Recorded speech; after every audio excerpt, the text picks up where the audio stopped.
Welcome, everybody, to a Delco Nerd Network Hot Take. Guys, if you haven't seen a hot take before, well, it's where a few friends get in a basement, give our thoughts, give our opinions on a TV show, a movie, or a game. Today, it's going to be a movie, and that movie is Guardians of the Galaxy Volume 3. My name is Anthony the Gooch Ragucci, and here to discuss with me, as always, a Guardian of the Galaxy himself, Chris Trio. Gooch, excuse me, it's a Guardians of the Frickin' Galaxy. Thank you very much. But But he didn't say frickin'. But he didn't say frickin'. Yeah, dude, how's it going? Well, high off this movie, let me tell you that. Let's get straight into it, Dive man. deep into it. We just saw it last night. Yeah. A little IMAX showing. Theater was pretty good for a Thursday. I think so. Yeah. Packed, It was, yeah. yeah. It definitely was pretty full. Obviously, those front rows aren't ever going to be really full unless you're a maniac. But yeah, no, it was great. It was nice to be back with everyone in the theater. Looked great on the big screen. I was excited to jump back into the Guardians.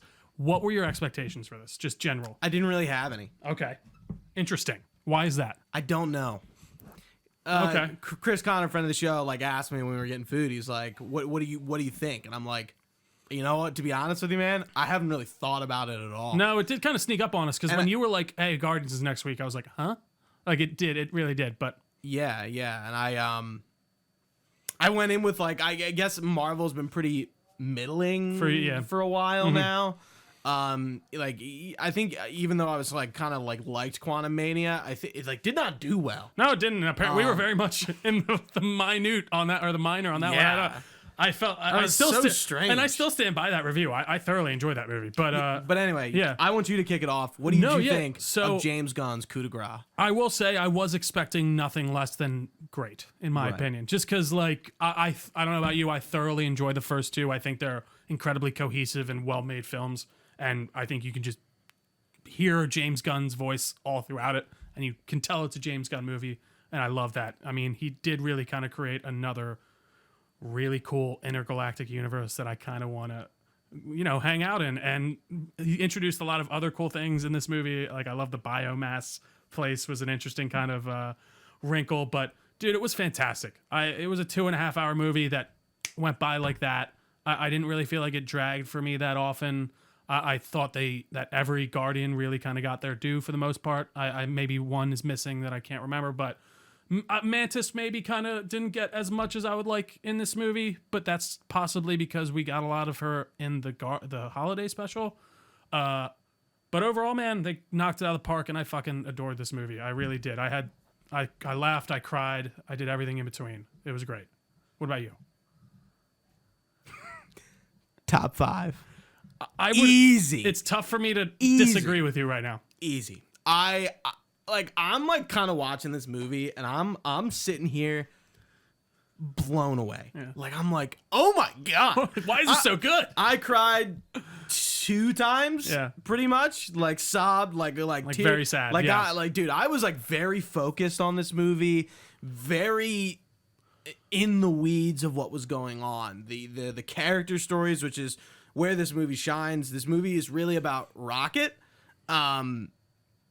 And discovering not only what happened to him, but how he sort of has dealt with his trauma of being made throughout this whole movie. It's been something kind of lingering. It's been brought up, but it's never really been divulged upon or talked about. And this is kind of where the movie just sort of exposits on all of that. And all the Guardians are kind of in this, I wouldn't say weird place, but for some reason, everything that happens to them building up to this movie, their arcs are, to me, every single one of them, truly and utterly complete. I agree. I felt extremely satisfied with even Mantis, who, I think has only been around since Guardians 2. For sure. And has gotten a little bit of screen time in Endgame, Infinity War, and the holiday special. So it's not like we've had a ton of time Definitely. to divulge into her, but where all the characters are left off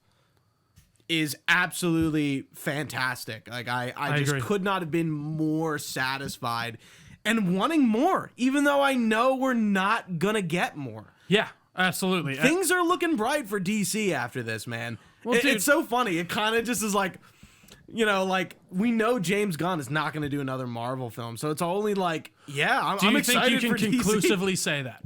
Yeah. Do you think so? Because I don't. You really I don't think in his contract it says that he can in 10 years, I think he'd be able to do that. I'm not saying it's anytime soon. I'm not saying it's within like 5 years, but I don't know. I could see him still having a very good working relationship. And if he did DC well and did DC right, we're eventually going to get a crossover movie if this thing keeps going.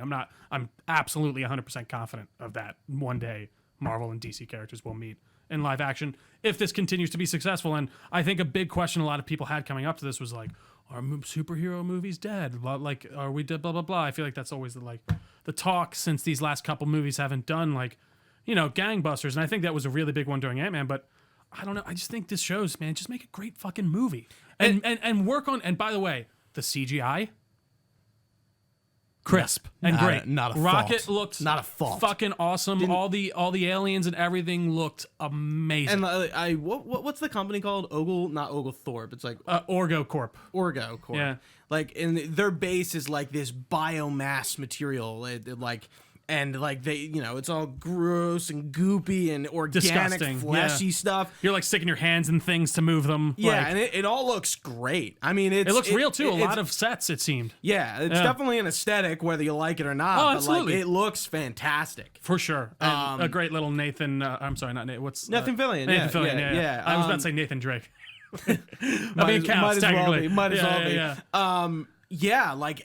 There wasn't one fault of the CGI. A lot of practical uses for when we get to Counter Earth. Dude, and for we're sure. seeing all those like even on the ship and stuff. half when human, you're in the half animal hybrids. They seem to build out the entire interior of the Bowie, which I love that name, by the way. Yeah, That's great. And I liked how it kind of separated into modules at the end. Yeah. Just great character, world design. It does feel like I think this was the strongest world design we've seen from a Marvel movie. For sure. So different. I think barring the first one, just because that was the first one that did it, and I think it did it so successfully in building like a... Talking Guardians 1? Correct, yeah. But no, I totally agree beyond that, for sure. I mean, it's a world that feels fleshed out and lived in and real. It feels like these people, they didn't just start. And we don't see a lot of it, which is strange, right? No, we don't. It's like I don't think I would say the same of like any like on Earth Marvel thing. No, like, for sure. You know, it's absolutely. it just does not feel the same. No, and even though what he we're accomplished seeing it, yeah. is alien. I will, and also I will say that quote that he put up, or that kind of tweet he talked about with Star Wars on May the 4th, and how he wanted to create a movie that made you feel like Star Wars and makes you feel like Star Wars makes you feel, and like, you know, expands upon this whole new universe inside of Marvel that we didn't see, and even in an even better way after what we've gotten in the first two. Yeah, I mean, James Gunn, you know, I feel like when he's an auteur, in my opinion. When he got on this road, he knew when he was going to get off it, and I think that's like half the genius of this. It's like, it's not like he like feels like a fully fleshed out idea. I think there's a few things that they clearly didn't know where the wider world was going, aka Adam Warlock. I think that he as a character is probably the weakest part of the film, but like I kind of just was okay with I was fine with how he was handled. How it turned out, but it was I think like so too. In Guardians 2, Adam Warlock, you know, huge Infinity Gauntlet character from the comics, like big cosmic. He's an incredibly powerful person, anti-hero, and then he's used more as a gag character in this. And it's like, well, to a degree, we've already done the Thanos stuff, so it's like you can't really do his storyline correctly in that way. So it makes sense that Adam Warlock is like I do there, think, but not important. I agree. I don't know. I was completely fine with the way they used him. I think they tied them in very well through the High Evolutionary and the idea that he created the Sovereign and all which that we didn't stuff, know, which we didn't know at all. Which again makes sense. We consider you can a retcon. Sure, but again, that's like fine. That's a retcon that fits very neatly in there. That works. doesn't matter at all. So I mean, that makes total sense. I mean, Jesus, look at Fast 10. Apparently, Jason Momoa was in Fast 5, so we can do whatever we want. But either way, I'm not even gonna ask. It's okay. Look up the Fast 10 trailer. You'll see. Fast 10, your seatbelt. Anyways, he just did a fantastic job, and I gotta say, I was kind of leery of how they were gonna treat the whole Gamora Star-Lord relationship. That was the and whole I think thing. That I was they like, actually no, don't spend the movie going after. And he kind of, and he does like a little bit at the beginning, but then I feel like he does like kind of have this character growth of realizing, okay, this isn't the same person. But at the same time, there might be still room for growth there by the end. It's Gamora 5 years ahead of when he first met her or something like that, right? Or is it from Gamora from when he would have met her? Because I know she's from a different timeline. It's from 2014 when the original Guardians movie came out. So it's when they would have. Okay, Correct. so that makes sense. They so just did not meet because it's before she gets Morag. pulled out. Yes. Okay. Right. That makes sense. But no, I think they handled her very well. Did nobody not care to explain that? Like, I'm like, why do we all not understand that this is like Gamora from another timeline? Well, no, I think they understand. I don't think Star-Lord like exhibited that he like understood that. Well, I think he did by the time she like thoroughly says it to him in the Bowie. But he was also right in saying that it does not make sense why she didn't die when everyone else from that timeline did. She's the only person. Well, because I think it's it's so amorphous. It's the Hulk just with the Soul Stone. Well, no, I don't. But again, I didn't even why? really. Then why else would she not have, dude? Because he snapped away. Because everybody from this that is how I timeline. took it. Can I finish my? Yeah. I'm like, you're missing. No, I don't think that's true. The way I took it, at least in Infinity War, but the way they seem to explain it, and this is different. I'm sorry, Endgame, is that the Hulk just wishes away all his allies. No, what does he say? But he doesn't say anything Robert Downey specifically. Jr. does that, not the Hulk. Oh no, I'm sorry, but yeah. So Gamora isn't his ally at that point. So I would have said you're wrong. But why? But why am I wrong? The Hulk brings everybody back who was dusted, who was snapped. Correct. Yeah. Robert Downey Jr. then takes it and snaps away all of his allies, all of Thanos' allies. I didn't take that as he's snapping away everyone from that universe. Now that's what they're saying, and that seems to be what they're explaining. But that's not how I took it at all in the first. I think the reason she's still alive is because of the Soul Stone. Okay, I don't. I think so how they explained it with Star-Lord saying that now, I guess I do. But beforehand, from Infinity War or Endgame, I would not have taken that as that. I would have just taken it as the Hulk snapped away all of Thanos' compatriots, and since she isn't on his side, she didn't go away because it's just he can just say whatever he wants and snap these people away. But I think you are correct in how they are trying to explain it. I think he knows more than he does. What do you mean? He doesn't know that. Well, but you don't need to know that. You just say he does. Yes, he does. No, he doesn't. He just needs to say, "I snap away all of Thanos' allies." If she is not his ally, I don't think it works like that. We're talking about a magical gemstone that doesn't have any set values. I'm gonna disagree with you there. Yeah, Either way, it doesn't really matter. I thought other than that, it was explored very well. I like the idea even of where they end up and how they're just kind of butting heads, but Star-Lord just is like, I'm just going to be me. I'm just going to figure it out. And he kind of goes through the Let's back up. You're like at the end of the movie. No, I'm not. I'm just talking about their relationship. I'm going from character to character. But that's like at the end. I disagree. But either way, what else do you want to talk about? Let's go. He's not okay with it until their relationship until like the end. Well, as he's growing, that's what I'm saying. He starts to be okay they don't with really it. Have a lot of time to. That's what I mean. I wasn't saying like literally exactly what happened, but now it seems like you're spoiling stuff for people, Gooch. Anywho. What do you think about Drax specifically? How do you think? Because I felt like he was kind of getting shortchanged throughout a little bit, and they bring it up, and they kind of bring it around. It's actually, he's pretty dumb. He's pretty dumb, but then let's talk about that. Yeah, and, I think it was fine, but I feel like we're talking like in the middle of the movie. I want to go back. I'm just trying to talk about the characters. I hear you. Yeah, but we don't get to his development and like that development until like sure. I was just going through each. I'm not trying to go plot beat by plot beat on each thing. I know, was just but I feel like where do you want to go then? Let's go. Let's like start at the beginning where we find the Guardians. Right. We're in nowhere. Sounds good. And I really liked seeing that Star-Lord was like a drunk. Absolutely. We've never seen a Marvel character depicted quite like that before. Super drunk. And there's a lot of violence in this movie to a degree we've never seen in a Marvel film. It's a different kind of violence. The animal cruelty stuff is one aspect of it. The fact that it's like, a few times, there's the classic line of like Drac wants to kill people, and then Star-Lord's like, no, we're not killing people. And then, when later in the movie, when we're on the High Evolutionary's base, sure, Star-Lord's like, fucking kill all these people. Yeah, like, let's do it. Yeah. Kill them all. We're saving Rocket. Kill them all. Yeah. And I'm like, kill them.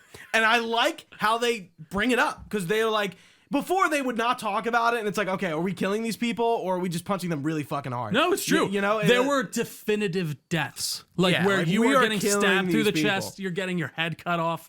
No, it's definitely like they didn't shy away from it really at all. Yeah. And there were a few moments in this that, as like a 6 or 7 year old, I don't think I would like very much, and like would probably keep me up at night a little bit. And I like I know we got the I don't know what there's to talk about the clip thing, but I don't know why they released so many clips of this movie. Yeah, I don't know either. Yeah, we were saying that a lot of them like came out. They released the clip of like Star Wars, Star-Lord talking about him dropping the F-bomb, and I like that. They just seemed like really natural. Using frickin' and freakin' is not. Nobody really says that. Sure. Like, it no- depends on if you're nobody- talking to your friend, you're saying fucking. Like, yeah, right. yeah, Nobody's yeah. subbing in frick or freak. Yeah. Like, it just doesn't happen. That was a good way to use their one fuck. And he's like, Yeah. and he's talking to Nebula about opening like a car door. Something and so like it simple. makes sense why he would be annoyed because it's like a car door. Open the fucking door.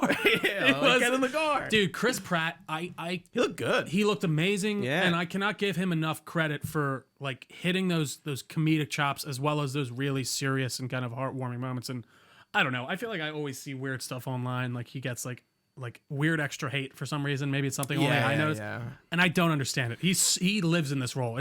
He's so good. And going back to Nowhere, like we kind of focus on Rocket. I like the intro where to Creep, an acoustic version of So Creep. good. You Yeah. know, and Rocket, and it's like, The like panning obviously, shot.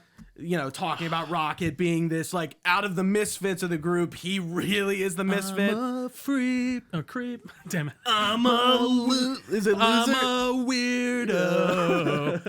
That was a rock band song for me. We used to play it all Yeah, the and time. like everyone's kind of like the Guardians run nowhere. It's Yes. Guardians of the Galaxy HQ, Yep. like officially, which they is, do which is set up interesting.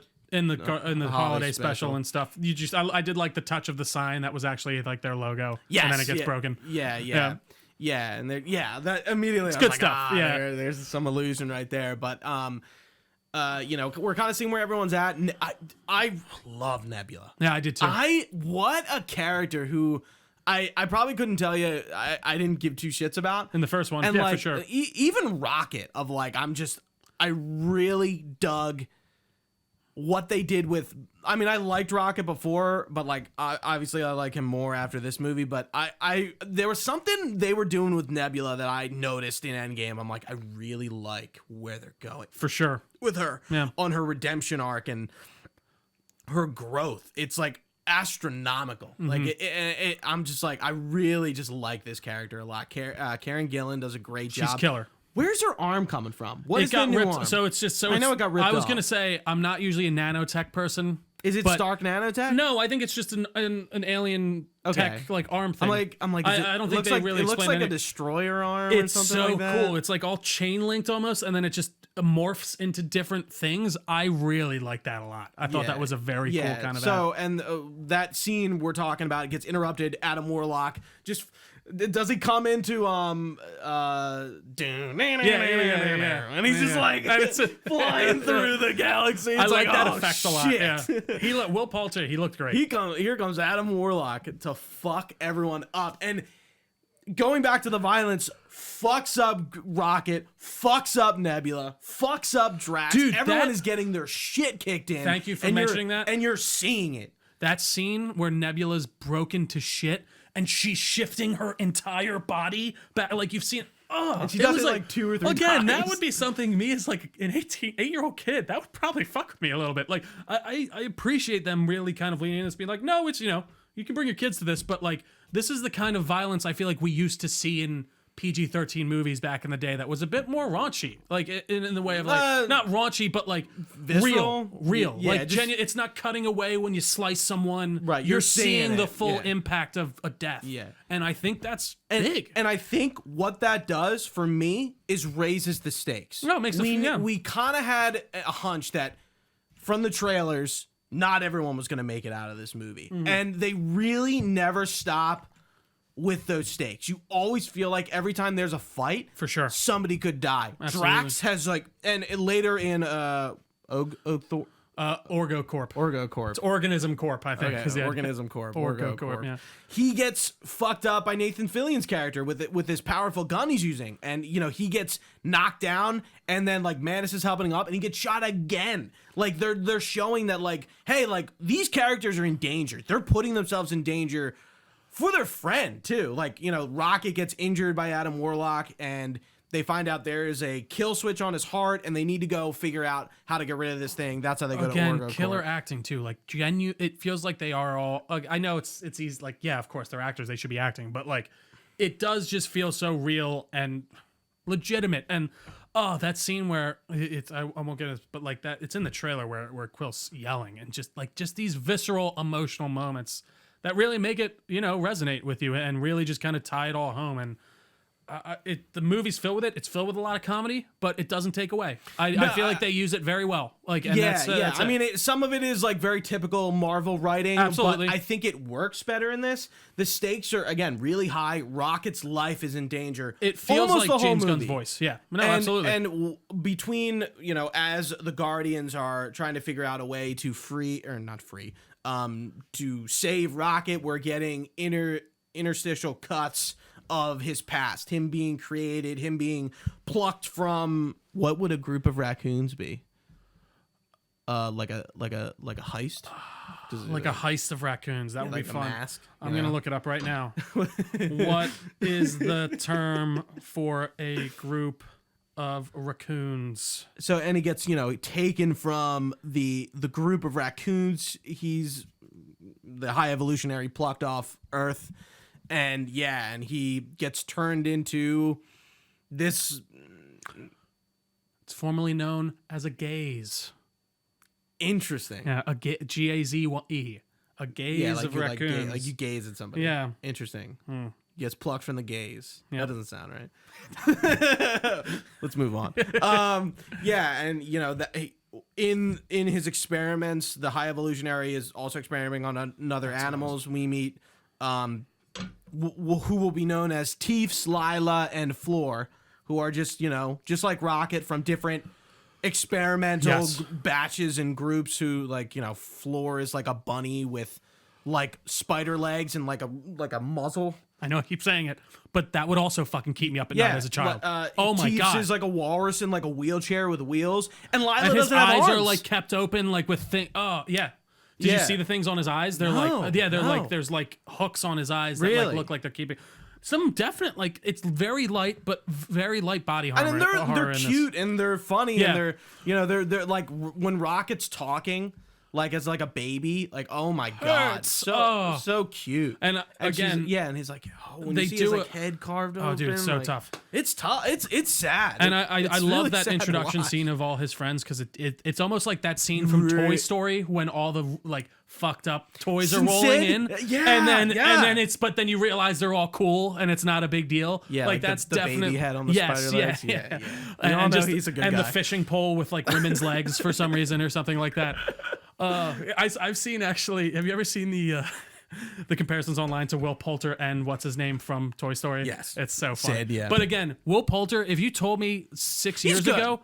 No, for sure. But if you told me 6 years ago that he was going to be Will, that he was going to be fucking Adam Warlock. After seeing him in Don't Mess with the Millers, where he gets his sack bitten by a fucking a tarantula or something. No, it's like a spider. Whatever. Yeah. But I would never have guessed it. I mean, he looked the part. And again, he's used for more comedic effects. Will Poulter from Little Hope. Come Little on. Hope. I apologize. Rami Malek. He's actually from very good Dawn. on that. But yeah, no, just great stuff all around. And I did have one other point, but continue on. Yeah, I mean, so most of the movie, Rocket's out of commission, and they did not reveal that in the trailer. No, they didn't. They didn't reveal who Star-Lord was like spit connected yelling to. over. Yeah, like we didn't know. Like there were shots of Drax being hurt, so we knew that.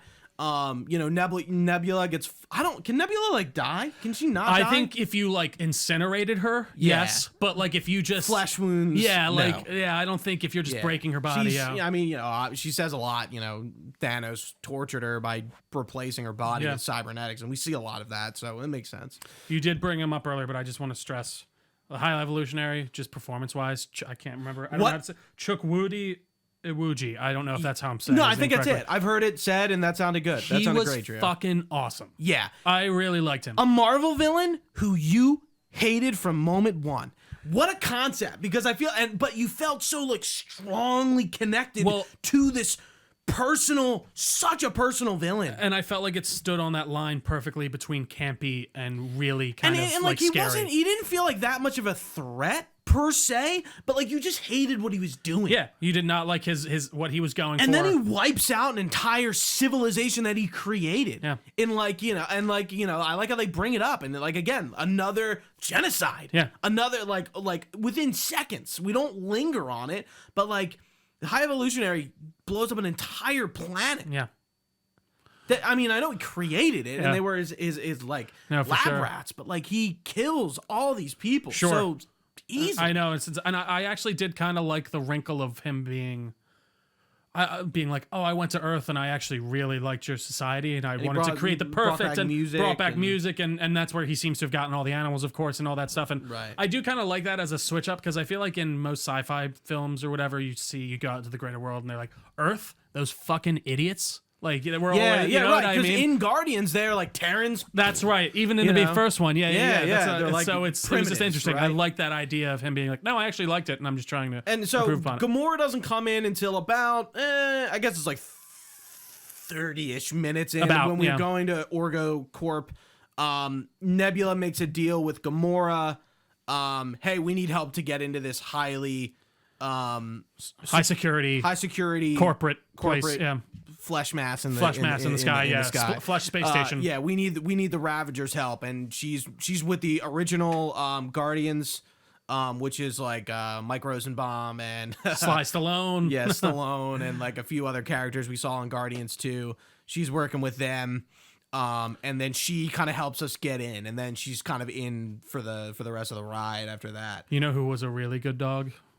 Cosmo. I'm glad you brought Cosmo back because I fucking loved Cosmo. It was such a great addition. I felt like I'm curious if be like, hey, like, did you feel like Cosmo was just kind of random if you didn't watch the holiday special? For sure. I mean, and I like her. Again, and I feel like they Kraglin's. kind of just randomly introduce her in that anyways. Yeah, So it doesn't yeah, really. It's kind of right. the same thing. And I was like, well, I know who Cosmo is, so I'm fine with it. No, it was a and good she dog. was in Guardians 1. Yeah, she was. She was right. She's sitting in like a pen in the one of collectors. Yeah. in And the collectors thing.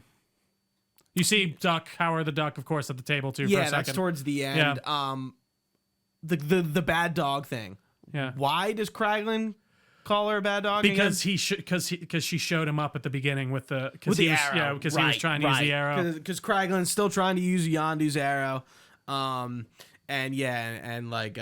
Fucking Cosmo Just does it with her mind. Look at my mind. I'm Russian dog. And I then- love the accent. Yeah, it was great. and then he's like, you call You're a bad dog. Bad dog. And he's like, you take that back. Yeah, she's like, stop it! Tell me, don't do that. Yeah, I just It was good. It was great. It was great Yeah. voice. It looked great, and it was a nice It little looked addition. like Cosmo was real for a little bit. Maybe some. Honestly, probably not at all. You think? Because getting a dog on set, man, like just I know, going it's through a all the lot. There were a hooks. lot of animals. No, for sure. So Pete is not happy. I genuinely think for something like that, they probably just full CG'd. I mean, wouldn't it be looks surprised. good. I was no. convinced. I still loved when I saw people online complaining about the CGI for The Last of Us's giraffe, and then it ended up being real. So, Who knows? take that as you will. Yeah, exactly. So it could Yeah, be. I mean, I really don't know. You feel like a giraffe would be a harder get than a dog, Yeah, you'd assume. Maybe- You would. I don't maybe know not. though. I don't know. Either way, maybe the idea is that it's just so small that it's like Senor Candy from Django. If you go in there with a small ask, they're just gonna turn you away. But if you go in there trying to buy the whole farm, What a pull. what can I say? Django, great movie. I've been meaning to watch it again soon. Let's talk about Chris, Star-Lord and Gamora now that they're together. Chris Star-Lord Pratt. So the reason he's drunk is because he's not over Gamora, Yeah. which is I like that. Well, and I think it like- makes sense even more considering that she's back too. Right, So and- on top of it, it's like you lost your girlfriend, but she's back, And now she's she just- doesn't have any memory whatsoever of you. Right, So right. yeah, it's a hard thing to grasp. I can't even imagine, I think it yeah. makes sense. It's relatable. I mean, think it would be if very sad, anything, for sure. And it's not like, yeah, I'm just sad. No. It's I'm drinking into a stupor, And, and Nebula has to carry me home. And I liked know? though how when he at And the they beginning, come out to that. when That's he that's one of the first even though he scenes. was wasted, he jumped into action immediately at the Right, in the once- first once fight. Warlock showed and he up, and he yeah. was still like kind of wasted. Yeah, that one shot of him though when he's like, "Don't you take my Zune?" He's like, "I'm sorry, Quill," and then it cuts back to him and he's Do literally. you, do you like how the Zune is connected to the It's entire amazing. station? It's amazing. Like he's just like and one other thing about that scene is like when we're on Rocket and we're listening to Creep, Rocket's singing Creep. yeah, he's kind of like mouthing off. Also, Bradley Cooper, man, unsung hero that I just forget does the voice. Yeah, every once in a you while. mentioned You know what I mean? yesterday. He when actually, we I were- did see an interview with him after I said that, which is funny on the red carpet. But yeah, he really doesn't just do a seems ton to of be marketing. he's not. He is the star, but he's. Well, and Not, he you seems know? to love doing it genuinely, but I think he just kind of takes I it wonder more if it's as a like, pretty easy job for him. I mean, probably you just go in and do a voiceover session for 2 days, 3 days, and you've seen those videos. Do you ever see the one of Hugh Jackman when he's doing voiceover? Of course. I mean, yeah, that's the number. everyone's That's seen probably exactly what he's doing. There's actually been one I think I've seen of Bradley Cooper where he likes to stand on his knees, that when he's voicing Rocket, I guess, to like put him more Act like in the he's small. character. Yeah, Right. yeah. But no, I mean, dude, he was amazing for being a completely CGI. It is awesome to think like 10 years ago, I guess maybe a little bit longer than that, but having just a fully CGI character that you genuinely can care about and emote with and it works well is awesome. And they don't run into the same issues with animals in this, which I think is interesting, that I feel like the Lion King does and stuff like that. I've never seen it, so if you want to talk about it. When you're using live action animals, or of course they're not live action, but as close to live action as you can get. They're taking on human traits to speak. And you can't do that. So, you can't get that emotion. It just looks like a kind of blank animal face just mouthing the words. That doesn't happen with Rocket. That doesn't happen with Lila. Even the rabbit. And they show of Rocket transition from a raccoon to a more humanoid raccoon. Yeah. I mean, I know they're, sure. I don't know. They have 4 legs and Yeah. it translates kind of easy, but he does look different once he becomes sentient, I'll say. Ooh, another body horror moment though. Sorry to cut you off. Was when he did the experiment and like the turtle like grows into like a full size turtle. Yeah. Ugh. Yeah, like so unpleasant. But good. Arthropod? Yeah, it was, No, not Arthropod. That's a yeah. So it's like his an Animorph. Yeah, exactly. An Animorph. Oh my god, it was like ugh. I mean, it's pretty much what they are. No, they absolutely are. I mean, they're evolved animals to human. It is funny how like. Yeah, Earth's the one he went with. I don't know. It's just interesting. But again, I do like it. I like when they show up and they're like, Earth? Yeah. But, like, I guess they're in New York. I think so. Or just like because they go past like a Statue of Liberty, which is a statue of High Evolutionary. I also loved not Nebula.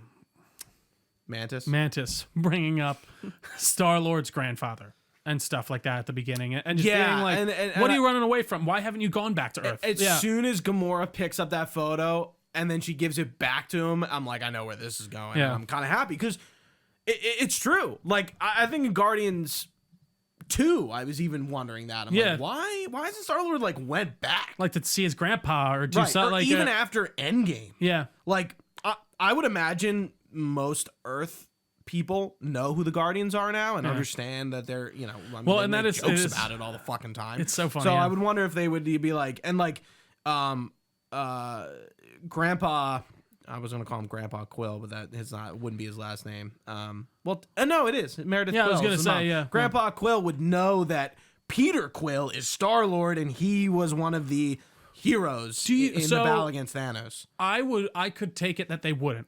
Only because they aren't the Avengers. Right. Whereas like maybe they're like, these folks helped us. Like they don't know, or maybe they say they are the Guardians. I don't know. I would hope to hear that everyone who was involved in the battle got recognition. Got some type of credit. Yeah, right now. I would be like disappointed to hear that like they didn't, or like people didn't know who Star-Lord and like especially Rocket and Nebula. Again, I think their characters are so good. I didn't mention it when I was talking about it earlier, but the fact that they survive, they're the 2 Guardians who survived the snap. They become closer. And Nebula and him become like essentially like a part of the Avengers as we're moving into the period where 50% of human life is gone. Yeah. They're one of the, in that scene with Scarlet, it's Captain Marvel, Rocket, Nebula, and Okoye. Yep. Like those 2 very unlikely choices. No, absolutely. And they're the ones. They're and it's cool that they do kind of get like this like great time and attention and arc. We were talking about Gamora and Star-Lord. Yeah, I just like how like, and obviously he's like trying to like tell her and explain to her, and then at Orgo Corp he's like kind of making, he makes the snide joke and it's like, oh, I don't know, I'm no Infinity Stone scientist. Yeah, but I don't know what happened. It was kind of funny because it's just like, it's like how would you know? Like we just had a weird argument over like how is she back? Yeah, why is she back? But I'm like, don't you understand? She's from another timeline. Yeah, I would have assumed that was pretty or clear. maybe no, absolutely. Do we all not understand that stuff? For sure. Like I thought we were there. Yeah. No, I think that just their entire evolution throughout the movie made a lot of sense and was satisfying without retreading similar water and just kind of repeating what happened again, which I really liked. Yeah, I think they handled it incredibly well. After the Orgo Corp thing, they get like a biosphere of data. Rocket's, like history with a High Evolutionary, and that's how they get basically to his file. And then I think like at some time, at point when they're in Counter Earth, we see the High Evolutionary or Rocket. The plans are revealed to Rocket that like they're not going to go to Counter Earth. They're going to get killed. This is Baby Rocket. Yeah, and Rocket is like, or the High Evolutionary is amazed that like Rocket like fixes the problem that they're having. Yeah, so they were having an issue of evolution, putting these animals through evolving these animals to the state without being angry. They would violent, and Rocket just deduces what's wrong with it. And I did like that moment of the High Evolutionary being like, how do you know? Like, what? It doesn't crack him at first, Yeah. but then it's like, like you hear him like raging down to where the cages are, and you're like, what's going on? And it's like, oh, he's upset that Rocket sort Figured of it outdid out. him. Yeah, and it was like smarter than him when he created him, and he couldn't that's kind of like the complex there with that character. He can't handle anyone being above him. Absolutely. And that's when Rocket, and then he tells him, you're not going to Counter Earth. You and your friends are going to die. We're going to incinerate you. Than, a little. I'm just going to keep your brain. Creature. Yeah. Right. I'm going to take your brain. Fuck you. And he's like, we see he's been taking stuff, and he puts together the card, swipes it, and then that's kind of when he tries to escape, and the High Evolutionary thwarts them by killing Lila first, shoots her right through the heart. Yeah, right in the back. Yeah, and like, oh my god, what a. It was a really rough scene. I cried there. I cried at the beginning, like when like Rocket was like hurt. Like, yeah. Oh my god. Oh, that was very tough. Stop. Yeah. No.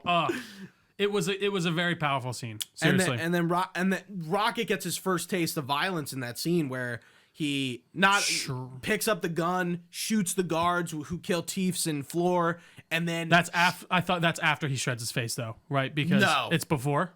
I think. I thought it was after because that's like when they come in and then he kind of shoots up. But I don't know. I might be wrong. He shreds the High Evolutionary's face. Yeah, like real up.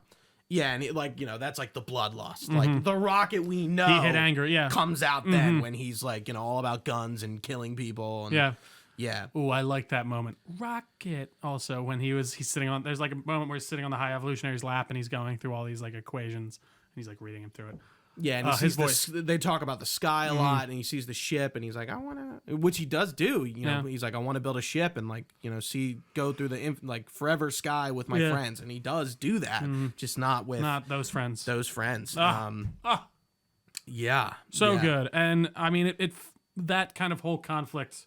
I don't know if we want to jump there. Was there anything else like at the end? But that they're kind of. It's funny because this movie, like, we're kind of like nearing the end. No, but I mean, the Guardians get to Counter Earth. There's the awesome scene where Star-Lord, like everyone is really pissed on their A game. And yeah. I mean, we haven't talked about Manus and Drax a lot, but like they're there again. I feel like they were probably the ones that got shafted. They're the comic relief, but once the High Evolutionary's big base ship takes off from Counter Earth and it's destroyed, Mantis, Nebula, and Drax have this moment where like Nebula kind of like cracks, lays into them, right, and she's like, like he's fucking stupid, and you just egg him on, and you just and Mantis is like, well, like he's a good person, and we love him. That's why we like him. Yeah. He is stupid, and it's just like they kind of call out the marvel of it. And it's like, yeah, Drax is dumb, sure, and they say that to his face, and he's like.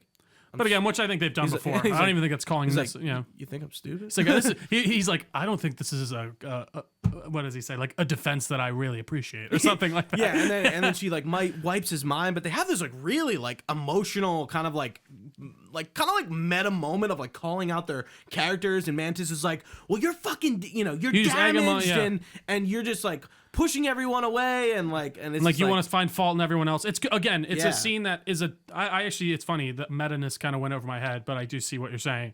But even in general of like, no, it felt real. It felt like a genuine kind of blow up in the moment of like, are you guys because I would, she should be pissed, Nebula. Like they told them to stay at the ship, and they know they don't listen, and they would have been out of all this. But the fucking when he elbows that guy off the bike, I'm like, Jesus Christ.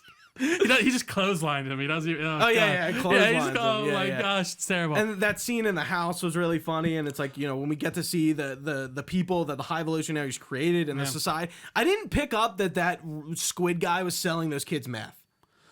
Well, not meth, but like drugs. He says that. Yeah, no, I knew he was. Star-Lord like literally says. No, meth. I picked it up as drugs for sure. Like, it definitely looked like a back alley deal of them. Like, and then we see the one dude beating them up, and it's like, when the High Evolutionary's like, I'm trying to make the perfect society, and it's like, well, what's perfect about that? And he's like, you're right, I fucked up. No, it's fair. And that's why I'm actually, gonna fucking destroy this planet. And that's when him and Groot are together, and that's when it's like, Groot, kill. And they're just like, and Groot like opens up his body. No, and like he does one thing he first. takes out a grenade out of his chest, and then all of he hands Star-Lord's his gun, and he has all these other guns like up inside of him. Oh, including there was a Star-Lord's guns. Yes, which that's what I'm saying. Well, he hands Star-Lord his guns. Yeah. There's a Thing reference in this movie, which I found insane, and that's funny. When I mean, I believe it's actually with Groot. Yeah, when he's a spider. Yeah, when he's a spider head. When he's just the head. Right. There's a scene in Thing where Nowhere. He gets his head gets cut off and it like grows spider legs and like kind of a lot of interesting uses for Groot. And you know what? He didn't scare me as much as remember I was talking about in the holiday special when he scared me. Well, it's so funny. I got used to it. I think it worked. I was talking to now I saw it more. I was talking to Super about this, and he's like, "Why does he look so different?" I'm like, "Well, he's not. He's like Groot's son, really, technically, when you think about it. He's a seed from which Groot." Version. And I was like, and he's like, well, wouldn't he just be the same Groot? I'm like, well, is it the same tree when you take a seed from a tree and plant it somewhere else? He's like, well, not really. I'm like, exactly. He's like, but why does he look so different? I'm like, well, does a tree look exactly the same when it grows a second time? I mean, it's the same thing with people. That's what I'm saying. So again, like I think it makes total sense. And I think it worked a lot. And he looked great. He had a bunch of different moving forms. under his like his plates and stuff. Like it then after they're done killing all the people up there, and the guy who took Rocket's data out of the thing they find, he's like, he thinks he spares him, and he fucking throws him off and goes after him. Groot, goes after with the wings, and he catches him, glides down, and then he fucking piles him into the ground. I did love that. He was like, "Oh, thank you." He's like, "Don't thank me yet." And then he carves the thing out of his head again, like this use of violence. They didn't cut away. They did obscure it a little bit while he was in the water, which I think is probably how they got it through a little bit. But like almost like, dude, like no, but you can still see it. Like he's holding this dude by his throat, like under the water, and he's fucking digging him again. out. Some legitimately, I don't know how else to put it, real violence in that way of like it felt good. Felt good. Nice. No, it just it felt real. It felt real. It felt like how this would actually how the impact that it should have. Yeah. Just some great stuff. Should anything else for before the high? I want to talk about like the final confrontation. I'm trying to think because we're pretty much there. Yeah, that's what I'm thinking.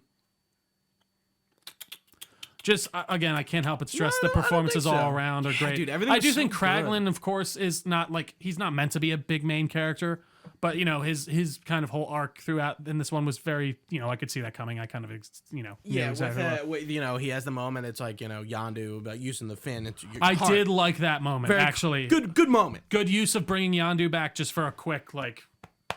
And then that was it. It was good. I like how he drives nowhere, like the head, like in. Like I kind of thought that was cool. Like did they bring the nowhere to the ship? Also, I love that effect of them going through like the slip space, like when it goes through the octagon thing. Yeah, but when the whole nowhere goes through it, like it like flumped through. Yeah, like weird. when they were calling them, I'm like, oh, they're gonna go send their troops. They're gonna go to them. No, they're bringing nowhere. They're bringing everybody. It was good. Yeah, it was really good. It kind of makes sense that like Guardians HQ, if it's kind of this mobile fortress almost. Yeah. Right. Yeah. No, absolutely. So yeah, let's hit the end. So yeah, no, we're on the not the collectors.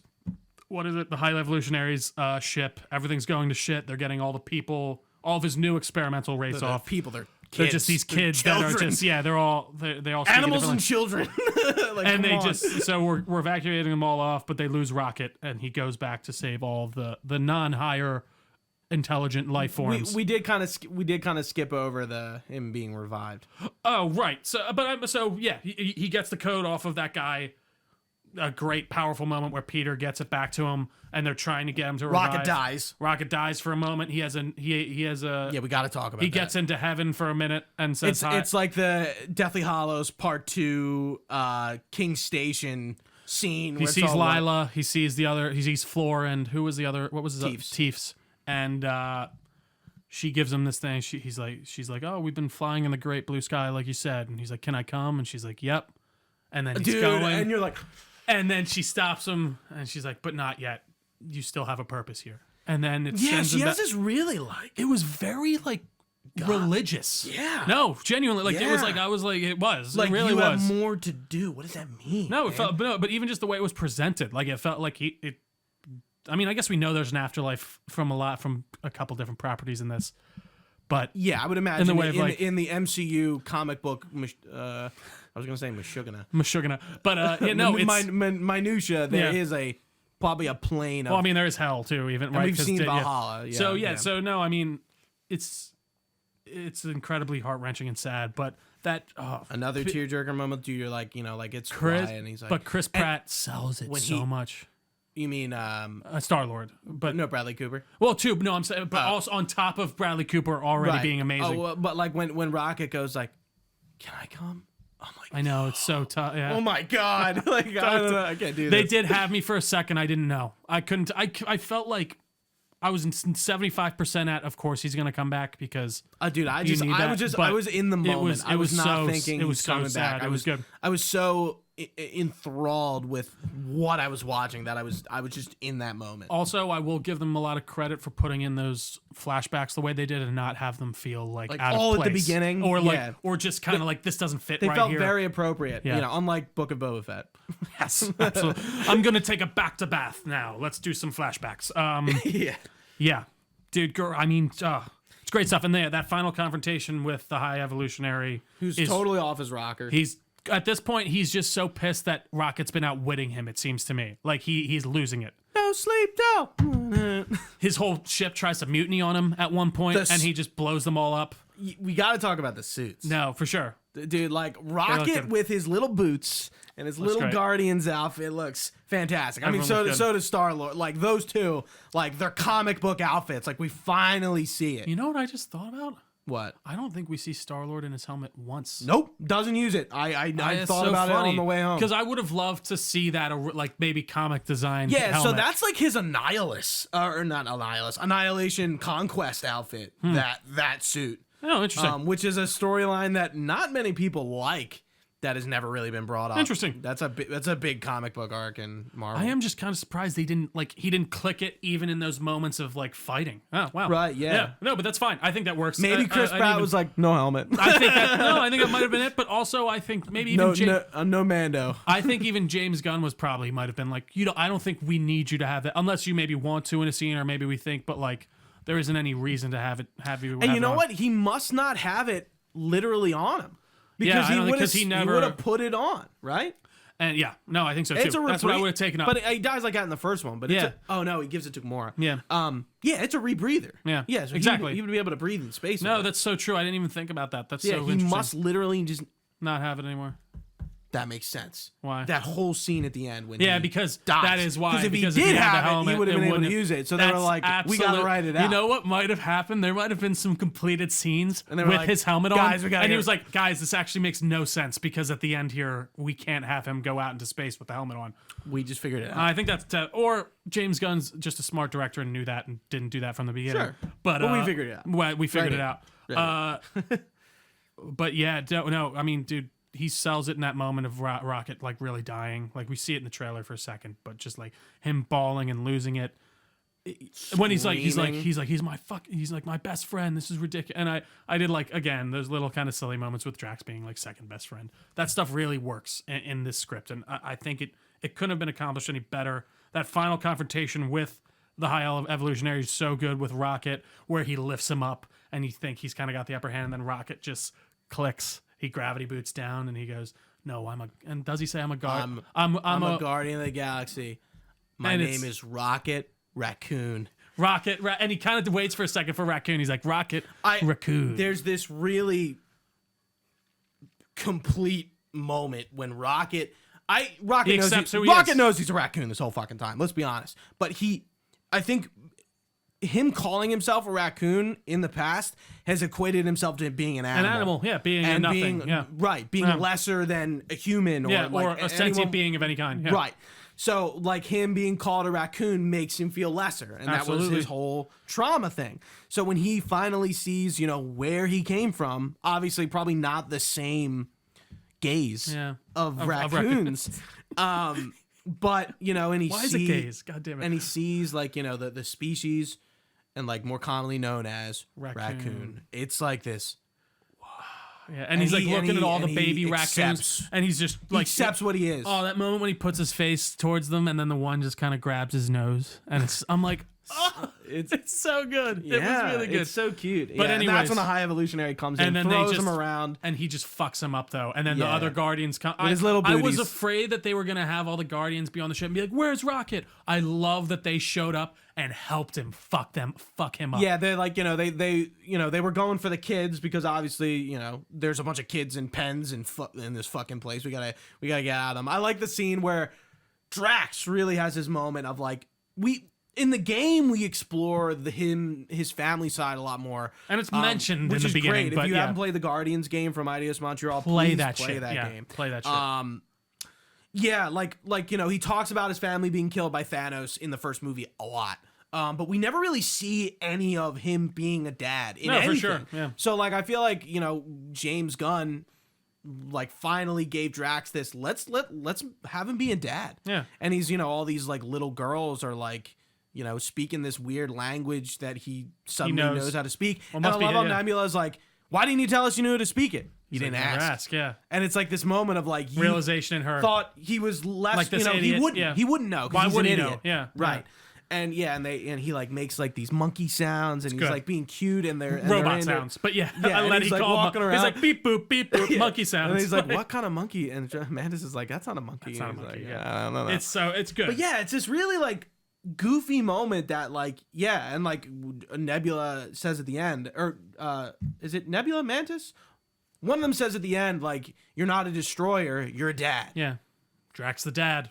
Full circle moment. Obviously, we know Batista won't be coming back as Drax, so it felt good. Good and for him. Just to jump ahead. Absolutely no, but just to jump back a tiny bit, I do want to bring up that hallway fight. Thank you. Because I was like, you're skipping over it, but I'll give you the chance to bring us back. It's one of the best Marvel action sequences I think I've ever seen. Genuinely. It's up there with some of my favorites. I love how sometimes on podcasts, man, we're just on different sides of the fence. But when we come together and we agree on some things, no, like, this genuinely, is the moment. like I think it's that along with like the Winter Soldier, Captain America fight, and like it's up there, man. It felt like everything was kinetic. It was one long shot. Like, you saw everyone doing their thing. It was awesome. You know what I think that this shows you? Marvel needs to hire better, more experienced directors. Well, and the Russo brothers are the people behind the Winter Soldier. Gunn behind this. 3 veteran directors who have directed things before that movie. Like, that's definitely not what they like to do. And that's the unfortunate thing. But I think that's where you get to like Captain Marvel, where we just are like, what the fuck is this? And even? Listen, I will say, an immensely powerful character who should have scenes just like this. Yeah, sure. No, I agree. And I actually think some of the action in Captain Marvel was pretty good. But yeah, definitely didn't have me leaving like, wow. Whoa. Like, like that was insane. And again, I will say James Gunn killing. I feel like James Gunn has built himself up this type of he was the type of director I feel like you are talking about at the beginning of his Marvel career, where he had some things under his belt. Yeah. He wasn't super well known, but they gave him a chance, and they seemed to really kind of let him off the leash because he apparently was like had a very director. good he apparently had a very good idea of where he wanted to take this universe. And they let him do it, and they let him, and since it was so kind of sectored off, I think he was kind of allowed a lot more breathing room to do what he'd want and really kind of make more meaningful differences that you can't really do in a Captain Marvel that's set on Earth in the past. You know what I mean? Where it's like you're handicapping yourself by putting it in that place already. It's funny. I thought about bringing this up at the beginning, and I was thinking about it while we were talking, but we kind of got away from it. It's this movie was supposed to come out a few years ago in the timeline that James Gunn doesn't get canceled fired from Marvel. And I wonder what they're saying to themselves. I think they're probably like, we did the right thing at the right time. We moved past that bullshit. He's back. He did the movie, and I'm sure it's going to do amazing. Right, but it's just but like, no, it's of the course, fact who that knows they what lost would him. For sure. Right, like, but again, who knows? James Gunn could have become some sort of head at Marvel. But I think if they didn't lose him, we don't have him as the head of DC films right now. Genuinely. I think that kind of freed him up to allow himself to look at that and to open himself up to that possibility. So listen, there's many alternate timelines where maybe James Gunn becomes the next Kevin Feige of the Marvel universe. That's what I'm. But I do think he's got such a strong singular vision that is executed amazingly, and I just always want to watch his movies again. Most of the time, like I love those Guardians movies. I would see this again. I'm probably going to see it again with my girlfriend if she wants to go see it. I might be like, hey, you want to go? Yeah. I definitely want to see it again. Yeah. So I mean, even if you've maybe experienced what some people are calling a bit of superhero fatigue, this is sci-fi through and through. If that doesn't also take you in, I don't know. It's a truly fantastic and fun ride, and a love letter to these characters that I never would have dreamed in a million years going into a movie theater. And when did that movie come out? Guardians 1?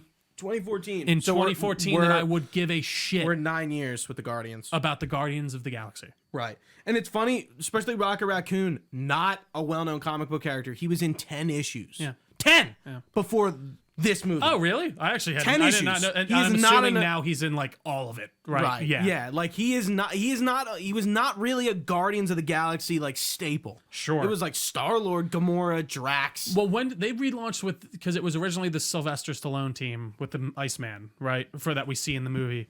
And then they relaunched a new Guardian series with this lineup at I think sometime before this, but it's just interesting, man. I will say this is what Marvel did, and I think allowing them to start on these C-list characters really made them do something different and new.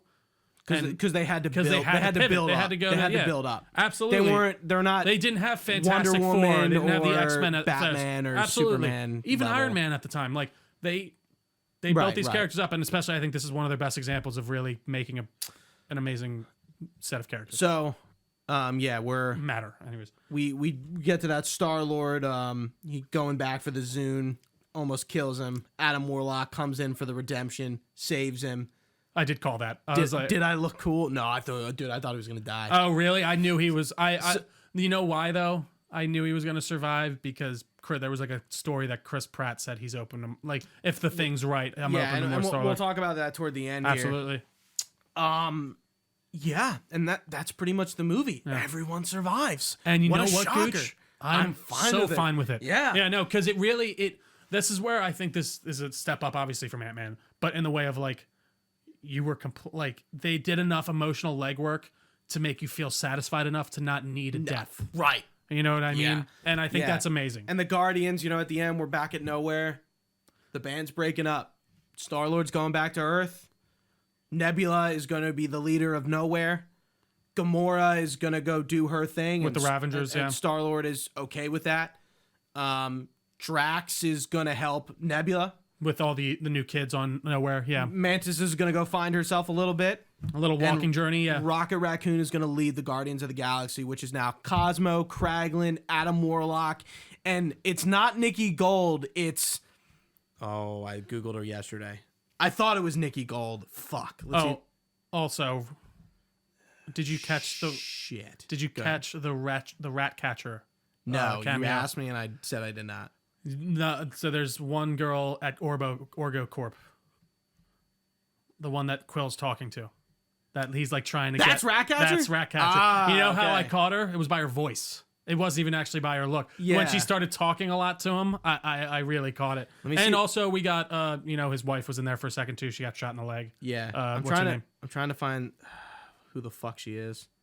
Hold on. Oh, and Groot's on the new Guardians team as well. Yes. And then he's huge as fuck. He was like a fucking block. He's like comic book level big. Let me see. Yeah, it's good. I'm like skimming through. If I knew her name, I would be able to Google search this real quick. And it's not in my history, but I Googled her last night. She's a comic book character, like a lesser known character. Gotcha. But she's not Nikki Gold. That's who I thought she was at first. I was like, oh shit. She almost looked like the X-Men character for a second. She has that purpley eye. Yeah, she has an eye thing going on. I forget her name. Unfortunate. But yeah. And then Groot goes, I love you guys. Which was like, I'm fine with that, lore break. That was or a fine thing to end it. No, it's okay. I'm good with it. I did love the growth of Gamora understanding him by the end though. In the way of like, she was like, "How do you guys don't know what the fuck he's saying? Stop it!" And then at the end, he's like, "Funny." She goes, everyone's always known what he's saying." But then he goes, "I'm Groot," and she's like, "Oh, wait. And then she kind of has that real. She's like, I do understand what you're saying. What the fuck? Yeah. It was good. It was really good. Like, yeah, I get. I think we're done. Like, Zoe Saldana and Batista have said they're not coming back, so I think we're done with Gamora and Drax. I hope we see more of Nebula.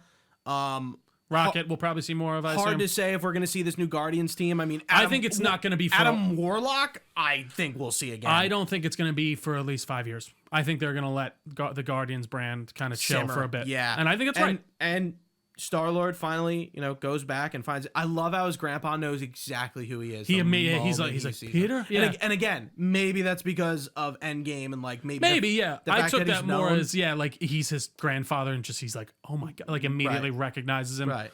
It was a good moment. Who is the woman who answers the door? It's like his helper, like his assistant. That's what I thought. Because he is supposed to be like 90 something. Oh yeah, he looks pretty old. Yeah. So, but again, I actually thought he looked more like 80s. He didn't look like. I was surprised when I was expecting him to be more like, I don't know, bedridden or something, maybe in the way. I'm of glad like, he wasn't dying. I agree. No, I agree with that. Shit. I think that would have been a little sad. Him like rolling up and his grandfather's dying. You Jane, just in time. And I actually really loved the stinger at the end with him and the dad, and they were just talking like just a mundane conversation going on. He's talking about mowing his neighbor's lawn, but how it would be weird if their 45-year-old son's just sitting there watching, and then it just ends with the legendary Star-Lord will return. And you know what? I'm fucking fine with that. I love it. I don't want to say hold on. I'm Googling this girl's name. It's fucking bothering me. It's not. Who is this girl even? I'm confused. What is it? I think I got her. What are you? Oh, the character? Yeah. It's really bugging me. But who? Anyway, yeah. What do you think about Chris Pratt like coming back? Like he's not a Guardian, but I'd be fine with a Star-Lord adventure. I'm just kind of like... But at the same time, I feel like I'd only be fine with it if it was James Gunn. Yeah, I'm just like, what are they... I'm like, he's not a Guardian anymore. Do you think he's going to become an Avenger or something like that? He can show up... Because he's Earth-based now. Right, so, yeah. No, I think he could show up in other things, absolutely. I'm just interested to see what they do with him, and I feel like I'm kind of surprised. I'm sort of not, only because I've never really feel like you hear Chris Pratt going like... Not that really anyone else is, but... going like, you know what, I want to hang this up soon. I'm ready to kind of put it down. But like, I think he loves that character. I think he loves that world. And I mean, he fits so well in it that he's like, hey man, if you guys give me something compelling to come back for, I'll be here. But I don't think that's him saying like, I'm going to be back in a year for sure. Just regardless of whatever. So yeah, I love how it all lands. Got it. Phyla is her name. Okay. Hold on. And I'm going to go to Google now and Google her. Phyla Vell. That's her name. All right, here we go. And Google like picked up. So a lot of people thought the Ratcatcher actor was going to play her. This is what she looks like. Oh, I see. Okay. Yeah. So she has this like sword thing. What's her power? Is she just like kind of like energy and stuff like that? Is. Gotcha. But she is another Guardian from the comics. I don't know if she's a Guardian. She's character. A cosmic character. Yeah, gotcha. Yes, Phyla Vell is her name. Awesome. I'm like thinking like Vespa. I'm like, where am I? I'm glad I figured that out. But yeah, I just. I'm cool that Star-Lord's gonna come back. I just don't know how. It's gonna be interesting to see, and especially without James Gunn, right? Well, it's just like whoa. I kind of trust Chris Pratt at this point. He doesn't need to come back. He doesn't have any obligation. But I'm assuming he's like, listen, if you show me something, he's leaving the door open. If you show me something compelling and I'll come interesting, back for an Avengers I'll thing. come back. Yeah, right. Yeah. But I'm glad we are retiring. Like I assume Mantis won't come back, even though we don't like that. Palm Clementif.